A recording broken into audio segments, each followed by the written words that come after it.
కొన్ని ప్రజలారా పరిశుద్ధులారా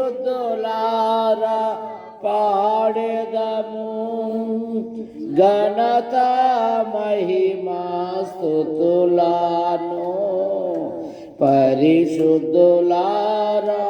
పాడెదము.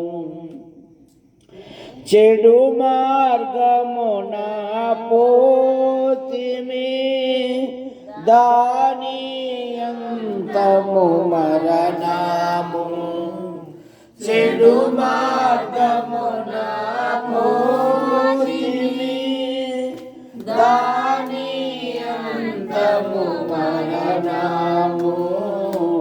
నరక శిక్షకులో బడుచు పాపపు ధనము పొందితిమి అమూల్య రక్తము ద్వారా రక్షణ పొందిన జనులారా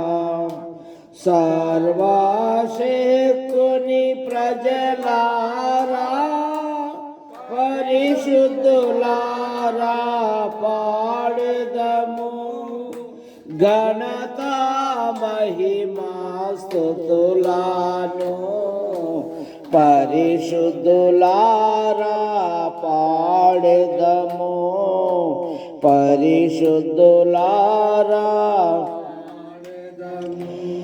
నిత్య సత్య దేవుని నామ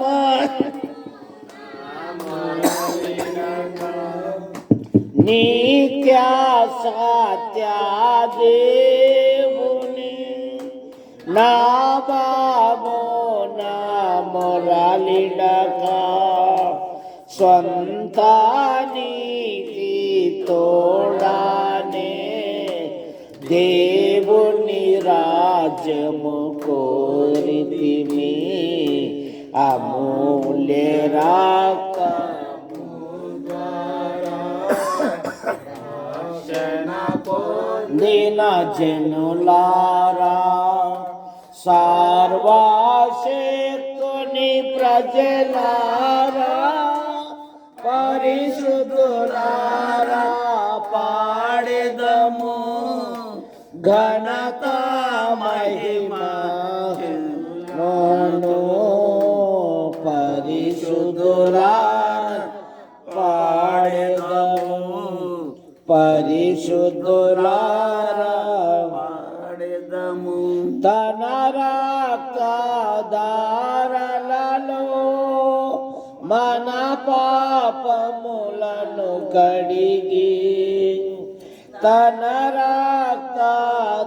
రక్తధారలలో మన పాపములను కడిగి మన కన్నులను తెరచి మనలా నింపెను జ్ఞానముతో అమూల్య రక్తము ద్వారా రక్షణ పొందిన జనులారా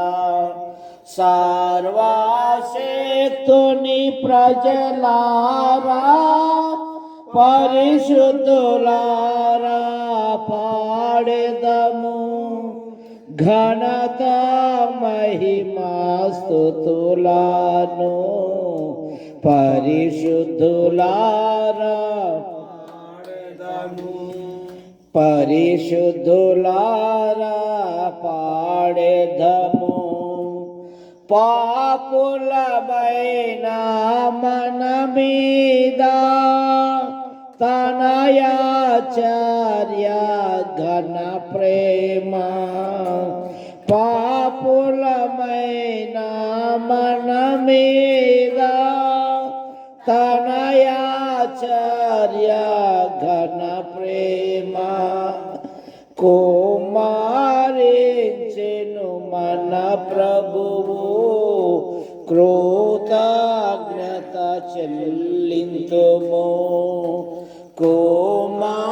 కుమారించెను మన ప్రభువు క్రోధ కృతజ్ఞత చెల్లింతుము అమూల్య రక్తము ద్వారా రక్షణ పొందిన జనులారా సర్వశక్తుని ప్రజలారా పరిశుద్ధులారా పాడెదము ఘనత మహిమా స్తుతులను పరిశుద్ధులారా పాడెదము పరిశుద్ధులారా పాడెదము. Stop it. లోకమును విడిచి ఆయన మరణము పొంది ఉన్నారు. మరణం అనగా చావు. మరణించినాడు అంటారు, చచ్చిపోయినాడు అంటారు. మరి ఇంగ్లీష్లో డెత్ అని కూడా మనకు తెలియజేస్తూ ఉన్నారు. మరి కుటుంబంలో దేవుడు ఆయనను ముందుగా తీసుకువెళ్ళాడు. ఆయనతో పాటు అందరము వెళ్ళేవారమే. ఈ లోకంలో శాశ్వతం అంటే ఏది లేదు. శరీరము లేదు, మేడలు లేవు, మిద్దెలు లేవు, ఏది లేవు. ఇవన్నీ లోకంలో శూన్యమే అని లేఖనాలలో వ్రాయబడి ఉంది. మరి ఏమంటున్నానంటే కొరింథీయులకు సంఘానికి పౌలు గారు తెలియజేస్తున్నట్లుగా ఆదామునందు అందరూ ఎలాగో మృతి పొందుతున్నారో అలాగునే క్రీస్తునందు అందరూ బ్రతికింపబడుదురు. మరి ఇక్కడ లేఖనాలు స్పష్టంగా పౌలు గారు తెలియజేస్తూ ఉన్నాడు. అందరూ ఎలాగో ఎవరి ద్వారా మొదటి ఆదాము వరకు, ఆదాము నుండి ఇది వరకు, మరి క్రీస్తు రాకడ వచ్చే వరకు అంతవరకు మృతులు పొందుతూ ఉంటారు. ఎవరు బ్రతికి లోకంలో జీవించలేరు. మరి ఆయుష్ ఎలా తీరిందంటే బైబిల్లో 980 సంవత్సరాలు, 1000 సంవత్సరాలు అలాంటిది ఏమైపోయిందంటే సున్నాలు కొట్టబడిపోయి ఇప్పుడు 80 ఏళ్ళకే వచ్చింది వయసు. ఆయుష్ 80 కాదు, ఇంకా 70కే వచ్చింది. ఇంకా ఒక 20 ఏళ్ళు పోతే 50కే వస్తుందంట.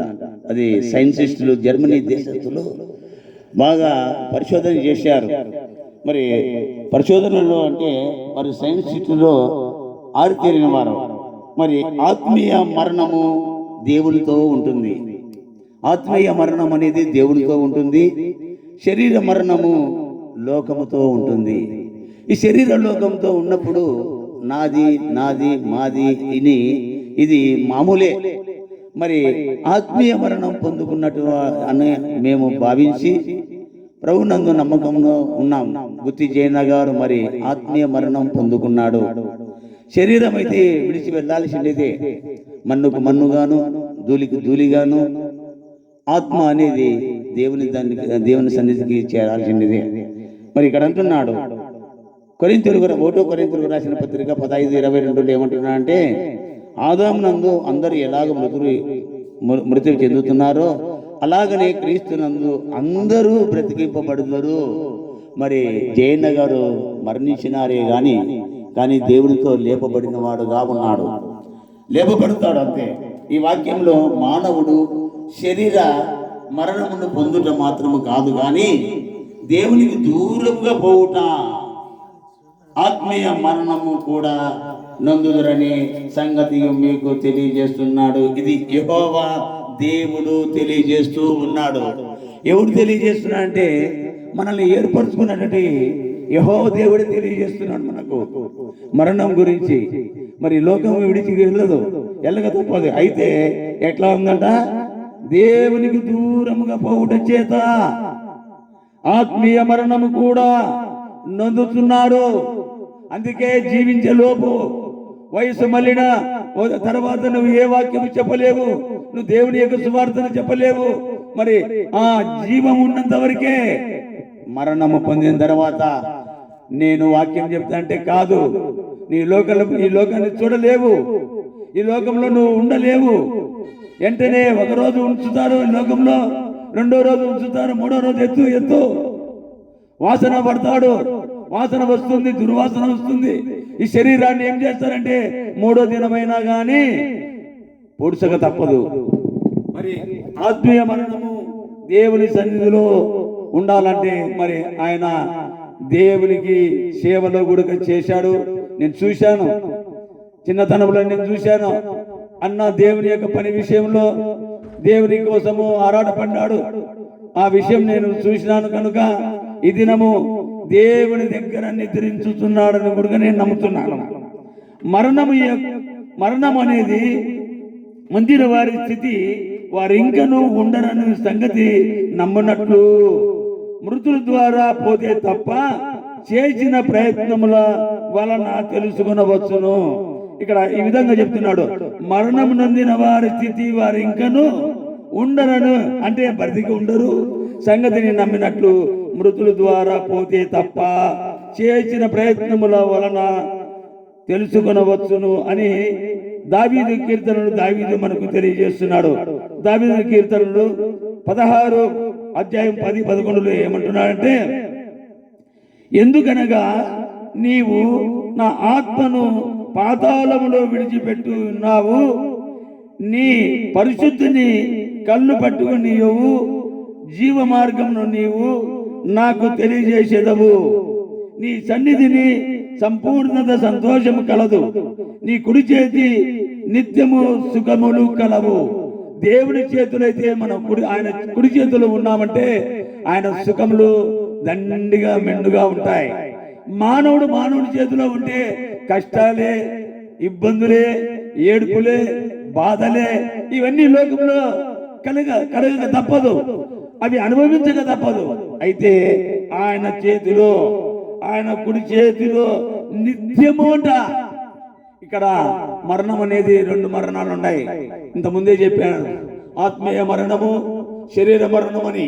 మరి ఆత్మీయ మరణంలో దేవునితో పాటు లేపబడినప్పుడు అక్కడ ఇక మరణమే లేదు, జీవితాంతము నువ్వు బ్రతికి ఉన్నట్లుగా. అలాగనే మరి కనులు కూడా 2 విధాలుగా బ్రతుకుతాయంట, 2 సార్లుగా జీవిస్తాయంట. అయితే మానవుడు చనిపోయిన తర్వాత ఒక్కసారి ఇంకా బ్రతికేది ఉండదు. అయితే ఈ డాక్టర్లు ఏమంటున్నారంటే 2 కనులు ఆపరేషన్ చేసి కనులు లేని వారికి కనులు దానం చేస్తున్నారు, అది 2వ బ్రతుకుతుంది. ఇది శరీర మరణం అనేది ఒక్కసారే. బ్రతకాలని మానవుడు ఎంతో ప్రయత్నం చేస్తున్నాడు, గ్లాసులలో జీవం పోసి దాని యొక్క పరీక్షలు చేస్తున్నారు. లండన్ లో జరిగింది. ఆ లండన్ లో జరిగినప్పుడు ఆ సీసా ఏదో గ్లాసు పగిలిపోయింది. అంటే దేవుని యొక్క ఆయన రాజు పెట్టి ఉన్న ప్రకారంగా మరణాన్ని మళ్ళా జన్మలోకి తీసుకొచ్చే అధికారము ఆయనకు తప్ప మానవునికి లేదు అని చెప్పి మరి ఆ యొక్క లండన్ దేశంలో తెలియజేసినట్లుగా మనకు తెలుస్తా ఉంది. మరణము గూర్చి అలంకరణ ప్రయోజనాలు, మరణమును గూర్చిన అలంకార ప్రయోగములు మృతి నొందిన వారు మృతిన శాలలో నుందురు అంటున్నారు. మరి మృతి నొందిన వారు ఎక్కడ ఉంటారట? దేవుని సన్నిధిలో, ఆయన శాలలో ఉంటారు. మరి యేసు ప్రభువు వారు పుట్టినప్పుడు ఎక్కడున్నాడంట? పశువుల శాలలో ఉన్నారు. మరి చనిపోయిన వారు ఎక్కడ ఉంటారు అంటున్నారంటే మరణశాలలో నందుదురు. ఆ మరణశాల ఎక్కడంటే దేవుని దగ్గర ఉంది. మరి సామెతల గ్రంథంలో ఈ మాట మనకు తెలియజేస్తున్నాడు. ఒకడు తన ఒడిలో అగ్ని నుంచుకొని ఎడల వాని వస్త్రములు కాలకుండునా, ఒకడు నిప్పు మీద నడిచిన ఎడల వాని పాదములు కమలకుండునా. మరి అగ్గిని ఎవరన్నా అగ్గి ఒడిలో వేసుకుంటారా? జోబిలో వేసుకుంటారా? ఎంత బీడి సిగరెట్ తాగేవాడు కూడా ఇది ఆరిపోయింది, ఆరిపోకుండా మన జోబిలో వేసుకోవచ్చు అని అనుకుంటున్నాడా? ఎందుకు? అగ్గి ఆ జోబిలో వేసుకుంటే కాలుతుందని తెలుసు. మరి ఇన్ని తెలిసి కూడా నేను మరణిస్తే ఎక్కడ పోవాలా అని మానవుడు ఒక డైనమాలో పడిపోతున్నాడు. అవును, దేవుని అంగీకరిద్దాము, దేవుని సన్నిధికి పోదాము, దేవుని సన్నిధిలో గడుపుదాము, నా పాపమును క్షమించమని అడుగుదాము. ఇదిగో నా రోదనను తండ్రి మీరు నా రోదనను బాగు చేయండి అని అడిగే మానవుడే లేకపోతున్నాడు. మరణం ద్వారా ప్రవేశించుదురు. ఈ మరణం అనేది దేవుని మార్గంలోనే పోతాము. మరి మరణించక ముందు నువ్వు దేవుని అడగాలి. దేవుని సన్నిధికి చేరుకొని నీ యొక్క జీవితం గురించి, నీ యొక్క మునుపటి జీవితం గురించి, నేను చనిపోతే ప్రభువా ఈ లోకంలో ఉండకూడదు, నీ సన్నిధికి రావాలా అని లాజరు మరి దేవుని సన్నిధిలో ఉన్నాడు, దేవుని దగ్గర ఉన్నాడు. లాజరు ఒక ధనికుడు. ఆ ధనికుడు దగ్గరకు పోయి లాజరు కింద కూర్చుంటే ఆ ధనికుడు మంచం మీద రొట్టెలు ఇడుస్తూ ఆ ఇరిగిపోయిన చిట్టిపోయినటువంటి ఆ ముక్కలు మళ్ళీ లాజరు తింటూ ఉన్నాడు. ఒక దిక్కు కుక్కలు తింటూ ఉన్నాయి. అయితే ఇద్దరు ఒకటే రోజు చనిపోయారు. ఇద్దరు ఒకటే రోజు చనిపోయినప్పుడు దావీదు చెప్పినట్లుగా దేవుని సన్నిధిలో నేను ఉండాలి ప్రభువా అని అడిగినట్లుగా మరి లాజరు ఎక్కడున్నాడ? దేవుని దగ్గర ఉన్నాడంట.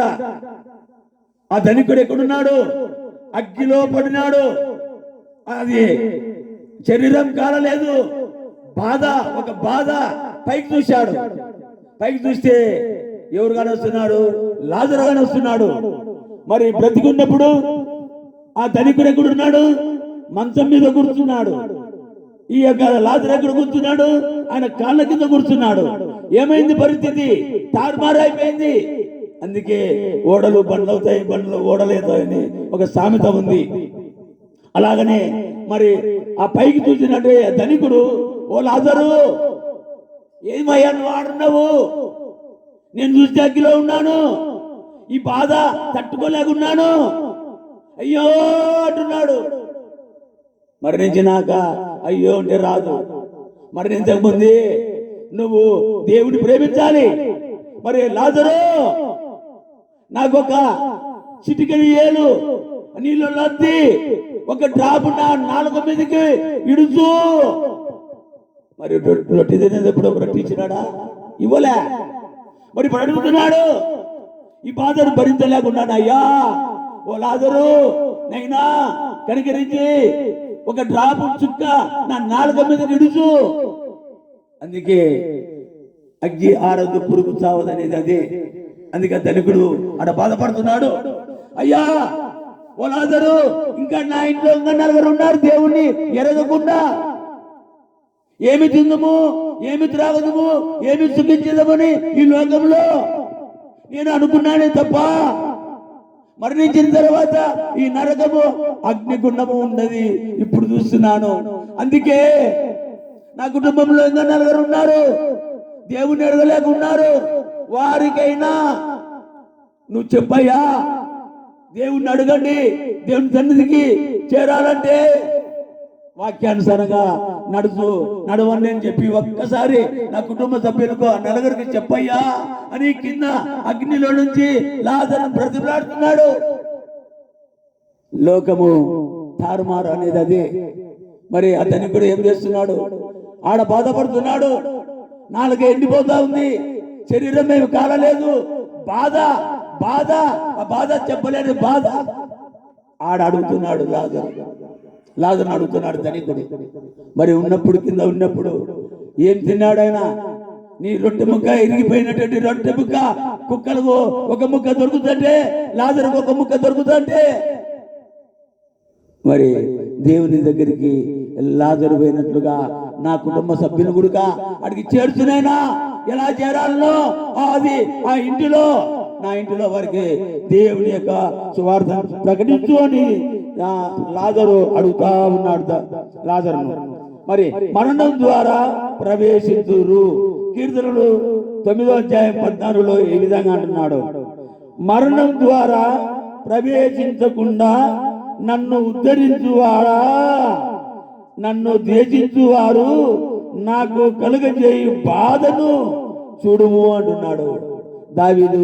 యెహోవా దేవుని మొరపెడుతున్నాడు. మరి ఆ యొక్క దావీదు ఈ విధంగా మనకు తెలియజేసినట్లుగా ఈ లేఖనంలో చూస్తూ ఉన్నాం. మరణ భయము దేవునితో అంటున్నాడు కీర్తనకారులు. అదే దావీదు అంటున్నాడు 55వ అధ్యాయము 4-5వ వచనములో ఏమంటున్నాడు చూడండి, నాకుండే నాలో వేదన పడుతున్నది, మరణ భయము నాలో పుట్టించుతున్నది. ఆయనకు తెలిసిపోయింది, మరణం అనేది ఆయనకు తెలిసిపోతా ఉంది. నేను బ్రతకను, చనిపోతాను అని.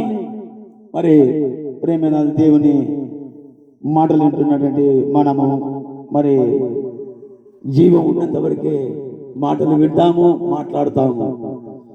మరి జయంత గారు ఇప్పుడు మాట్లాడాడు. ఆయనకి ఇప్పుడు బాధలు లేవు, ఇంకా ఆయన కష్టపడాల్సిన పని లేదు. ఇంకా ఆయన కన్నీళ్లు ఈ లోకంలో ఆ కుటుంబం గురించి కన్నీళ్లు విడిచి ఇవన్నీ ఏమీ లేకుండా దేవుని సన్నిధిలో నిశ్చయముగా నిద్రించుతున్నాడు. ఆయనకు ఆత్మకు శాంతి కలుగజేయును గాక. మరి ఆ విధంగా మరణ భయము దేవుడితో మాట్లాడుతున్నాడు. నా గుండె నాలో వేదన పడుతున్నది, నా గుండె అదురుతున్నది, మరణ భయము నాలో పుట్టుతున్నది, దిగులు వణుకు నాకు కలుగుతున్నవి.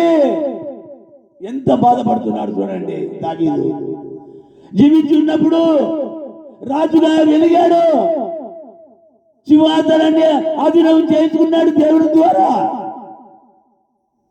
అందుకే రాజులైనను అడుక్కు తినేవాడి వరకు, దిక్కులేని వారి వరకు మరణం అనేది అందరికీ ఉంది. తారతమ్యం లేదు, భేదముగా చూపించలేదు, భేదాభిప్రాయాలు చేయలేదు. అందరికీ ఒకటే శాసనం, మరణం. ప్రేమైన దేవుని అంటున్నాడు, మరణ భయము నాలో పుట్టుతున్నది, దిగులంట. అయ్యో నేను లోకం విడిచిపోతాను, ఈ ఇల్లు విడిచిపోతాను, ఈ మెట్లు ఎక్కలేను, పైన ఎక్కలేను, కింద దిగలేను, ఇంకా నన్ను ఎవరు చూడరు, నేను ఎవరిని చూడలేను. దిగులు పడుతున్నాయంట, వణుకుతున్నాయంట, వణుకుపోతున్నాడు. నాకు వణుకు నాకు కలుగుతున్నది, మహాభయము నన్ను ముంచెను. మహా భయమట. మరణం అంటే ఎవరికైనా భయమే. ఇంకా 2 నాళ్ళు బతుకుతాయి బాగుంది అనుకుంటుంటాడు తన మనసులో. అయితే ఇక్కడ దావీదు స్పష్టంగా తెలియజేస్తున్నాడు యెహోవా దేవునితో, దిగులు వణుకు నాకు 2021లో కరోనా వచ్చింది. 5 రోజులు ఇంట్లోనే ఉన్నాను. నేను ఎవరిని పిలిపించుకోలేదు. నాకు తెలిసింది కరోనా యొక్క వాసన ఉండదు, రుచి ఉండదు, అన్ని నాలో కలుగుతాయి. ఓహో కరోనా నాకు ఇది సంభవించిందని. అయితే 6వ రోజు చాలా స్థితిలోకి జారిపోయాను. ఆ స్థితి అంటే ఇదిగో ఇక్కడ దిగులు వణుకు నాకు కలుగుతున్నవి. దావీదు అన్నట్లుగా నాకు తెలిసింది. 6వ రోజు స్పృహ లేకుండా పడిపోయాను. నా బిడ్డకు ఫోన్ చేశాను.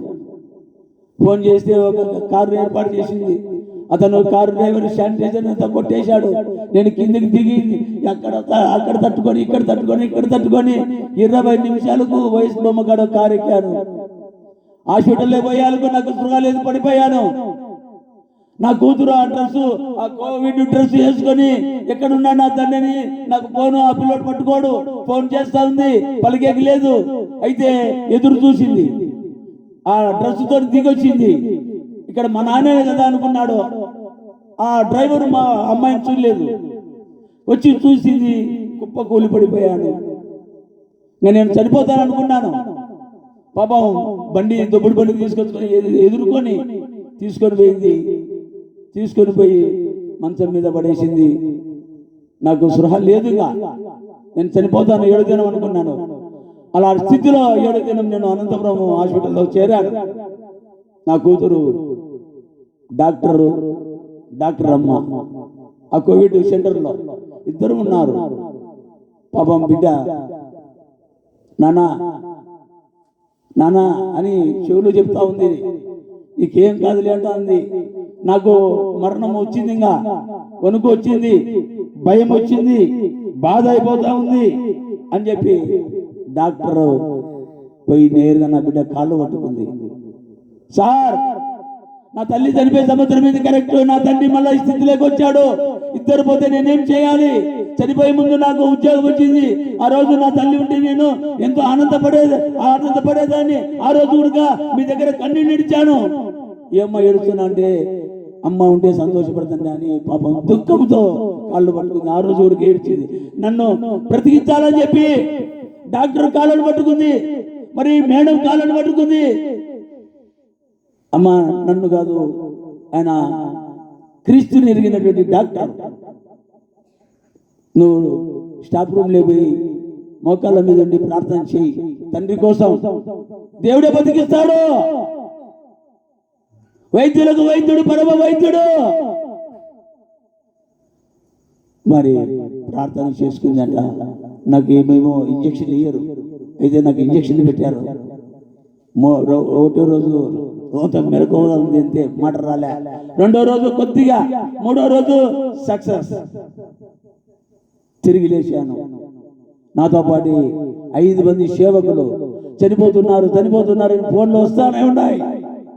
అయితే నేను ఆ స్థితిలో 5వ రోజు ఆ స్థితిలో ఉన్నప్పుడు నేను అందరికి ఫోన్లు చేస్తే నాకు సహాయం చేశారు. నా సేవకులు చేశారు, నా ఫ్రెండ్స్ చేశారు, నా బంధుమిత్రులు చేశారు సహాయము. ఏ సహాయం? డబ్బు సహాయం. నువ్వు భయపడవద్దు, నేను బ్రతికించాడు దేవుడు. దేవుడి యొక్క సువార్తను ద్వారా ప్రకటించుకోవాలని ఆయన నిన్ను బ్రతికించాడు. ఇంకా మేలును చేసేది ఇంకా ఎన్నో నీలో చూడాలని దేవుడు తపన పడి నిన్ను బ్రతికించాడు. నువ్వు భయపడవద్దు అని చెప్పి 68,500 రూపాయలు నాకు ఫోన్ పే చేస్తున్నారు. పిల్లలకి నేను ఇచ్చేస్తున్నాను. అట్లా 2 వారాలు పాప మంచి నాకు తిండి తెచ్చి పెట్టింది.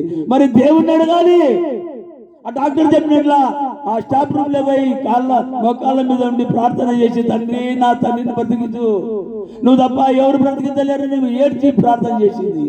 మరి అలాగనే ఈ లోకంలో చావు అనేది ఉంది. ఆ చావు వచ్చేటప్పుడు నేను ప్రత్యక్షంగా చూశాను.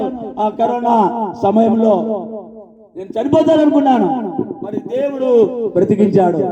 అయితే ఎప్పుడైనా పోవాల్సింది. మరి మరణం ద్వారా ఈ విధంగా దిగులు ఉంటుందంట, వణుకుంటుందంట.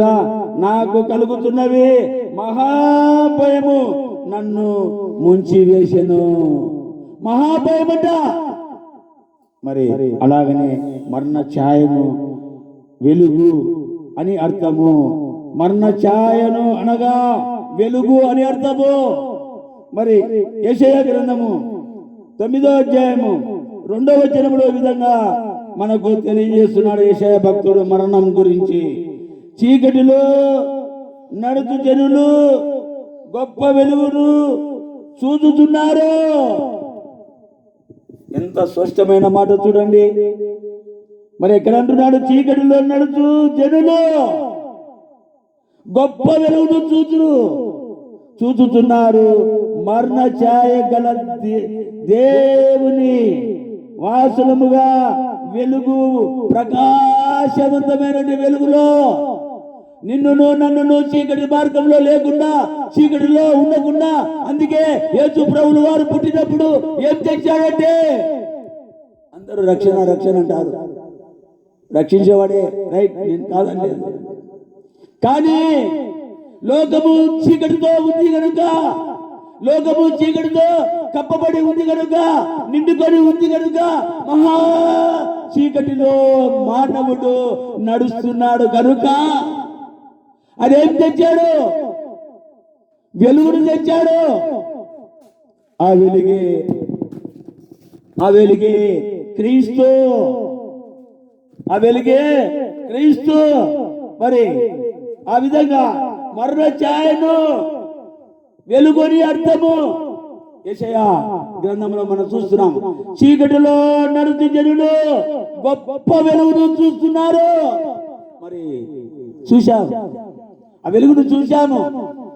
చీకటిని పారదోలి వెలుగు నింపినది మన జీవితాలలో, మన హృదయంలో చీకటి అనే ఆ యొక్క వెలుగును నింపడానికి ఆయన పుట్టుకతోనే లోకానికి వెలుగై వచ్చాడు.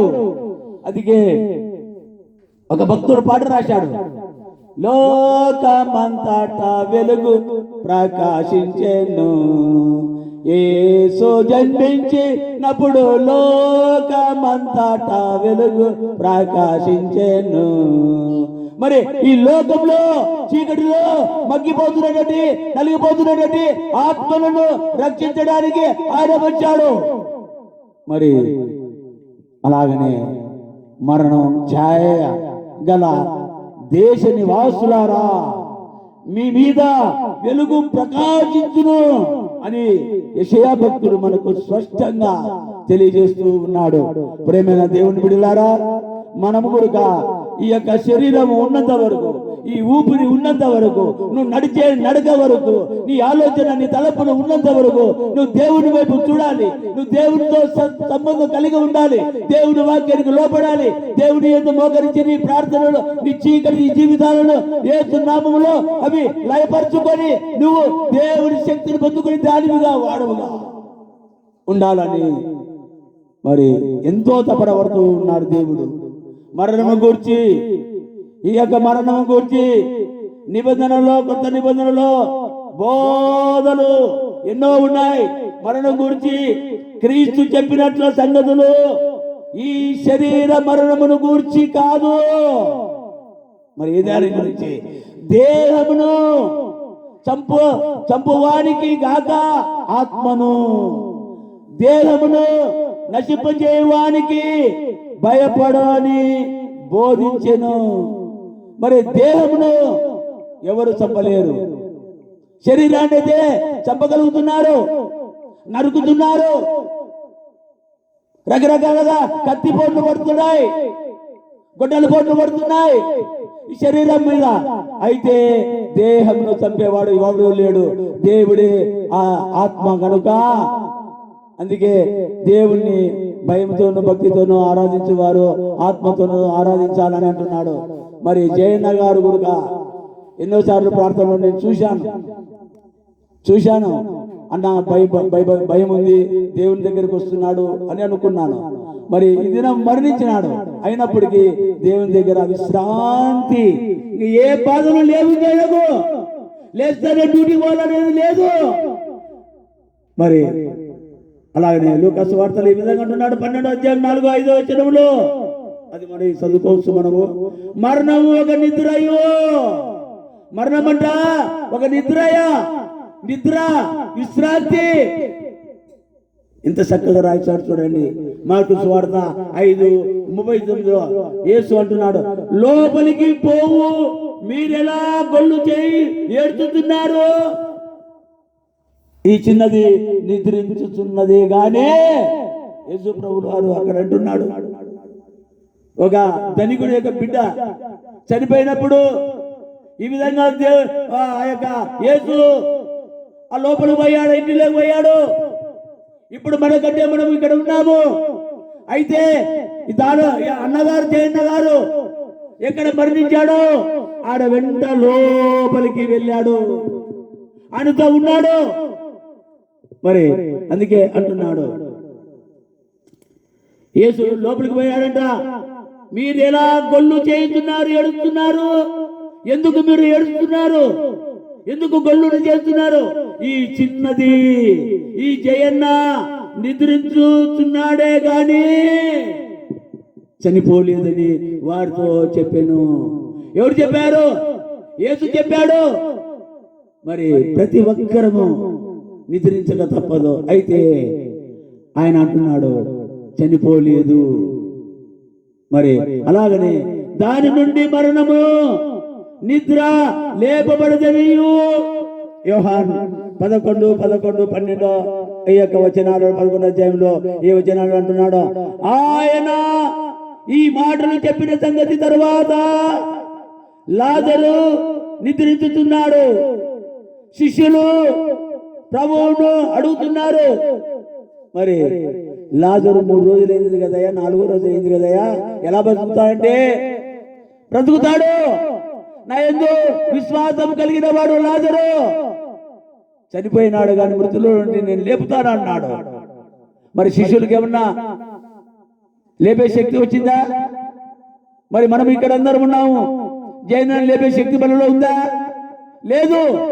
అది ఒక దేవుడికి తప్ప. మరి అక్కడ చిన్న పడుతూ నిద్రించినప్పుడు మీరు ఎలా కొల్లు చేస్తున్నారు? ఎందుకు ఏడుతున్నారు?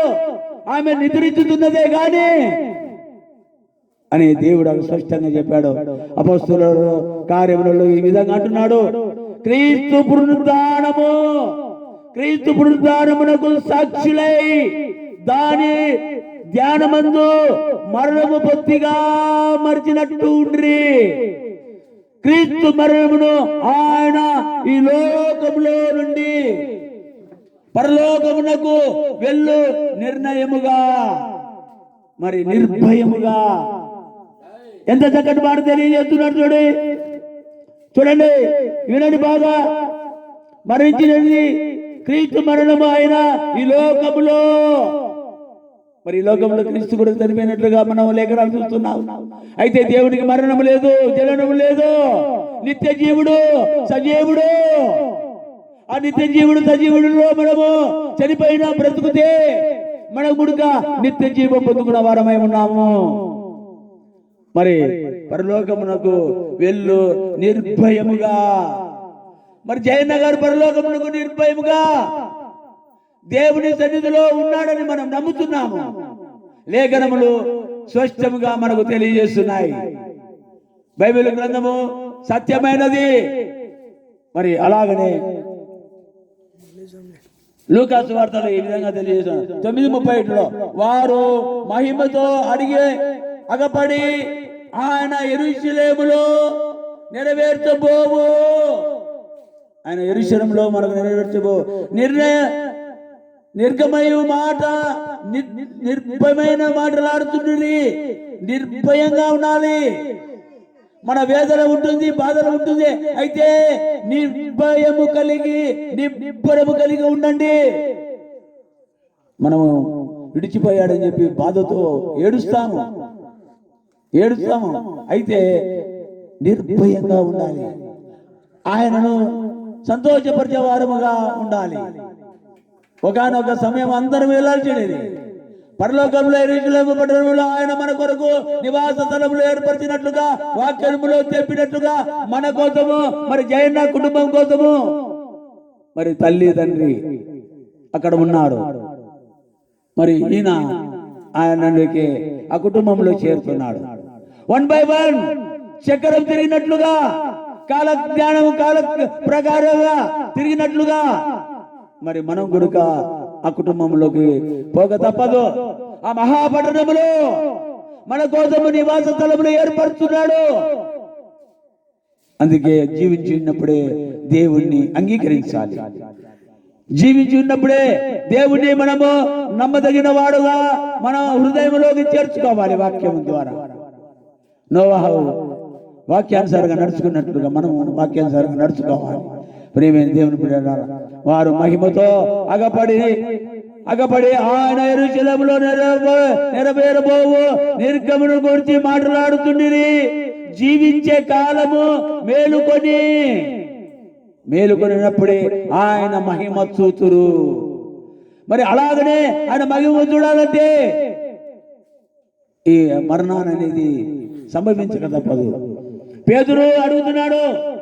పేతురు తన హృదయమును గురించి యోచను 2వ పేతురు 1:15లో ఏమంటున్నా అంటే, నేను మృతి నొందిన తరువాత కూడా మీరు నిత్యము జ్ఞాపకము చేసుకున్నట్లు జాగ్రత్త చేతును అంటున్నాడు.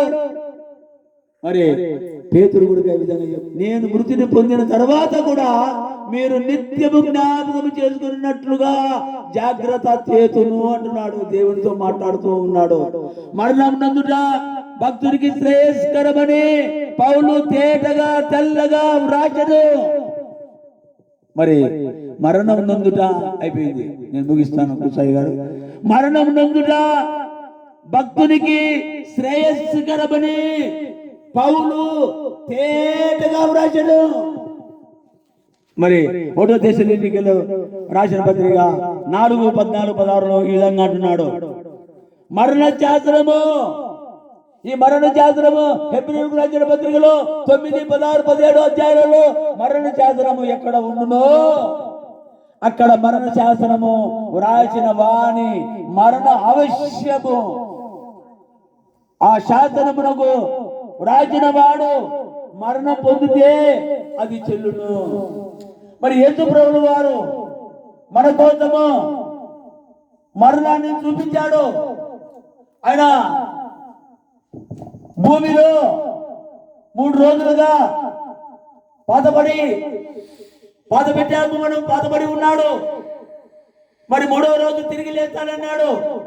ఈ దేవాలయాన్ని పడగొట్టండి, 3 రోజులకు నేను లేపుతానన్నాడు. అక్కడ ఉన్న ప్రజలకు అర్థం కాలేదు. ఒక ఇల్లు కట్టాలంటే నెలలు పడుతుంది, ఒక దేవాలయం కట్టాలంటే నెలలు పడుతుంది. ఈయనైందయ్యా 3 రోజులకే కడతానన్నాడు, ఈ 3 రోజులకే లేపబడతానన్నాడు. వాళ్ళకి అర్థం కాలేదు.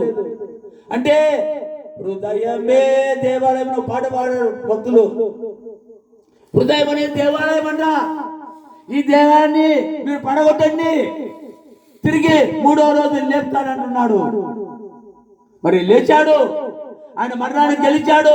ఓ మరణమా నీ ముళ్ళు ఎక్కడ అంటున్నాడు. ముళ్ళుని విరిచాడు, ఆ ముళ్ళు బాధ మనలో నుంచి తీసేశాడు. ఇక్కడ మనకైతే శరీర రీతితో మరణం అనేది ఉందే కానీ బాధ వేదన ఇవన్నీ దేవుడు యేసు ప్రభువు వారు వచ్చిన తర్వాత ఆయన అన్ని వేసుకున్నాడు. ఆయన మీద ఒక మూట కట్టుకున్నాడు. లోక పాప మాలిన్యమును, నీ అతిక్రమములను, నీ పాపములను, నీ దుష్ట క్రియలను, నీ యొక్క నడవడికను అన్ని మూట వేసుకున్నాడు. యూదులు అంటున్నారు చిన్నప్పుడు, ఆనాటి యూదులే నన్ను చంపి నన్ను కొంటి కాదు కాదయ్యయ్యో నా పాప రుణమునకై నువ్వు నా మూటను వేసుకున్నావు కదయ్యా, ఆ శిలువలో మోస్తున్నావు కదయ్యా, నన్ను బ్రతికించడానికయ్యా, నా పాపములు కడగడానికయ్యా, నా యొక్క రోత జీవితాన్ని నన్ను కడగడానికి వచ్చావు కదయ్యా, నన్ను నీతిమంతులుగా కడుగడానికి వచ్చావు కదయ్యా, నన్ను నువ్వు ఇంత ప్రేమిస్తున్నావయ్యా. యూదులు చంపారని మనం అనుకున్నాం. నేను పిల్లప్పుడు కరుణామయుడు సినిమా అనంతపురంలో శాంతి థియేటర్ ఏదో వేశారు, లారీలతో పోయినాం. యేసు ప్రభువును కొట్టుకుంటూ అవుతాడే, కొడాలతో కొట్టుకుంటూ అవుతాడే, కాళ్ళతో తన్నుకుంటూ అవుతాడే, అయ్యో నా కొడుకులకు బుద్ధి లేదా, దేవుని కొడుతున్నారు అని మనం అనుకున్నాం. కానీ అది జరగాల. అవమానాలు, ఆ యొక్క బాధలు, వేదనలు అన్ని భరించాలి. దాన్ని చూసి నన్ను చూసి మీరు నడుచుకోండి అని అంటున్నారు. ఒక్కొక్కరికి అవమానాలు జరుగుతూ ఉంటాయి.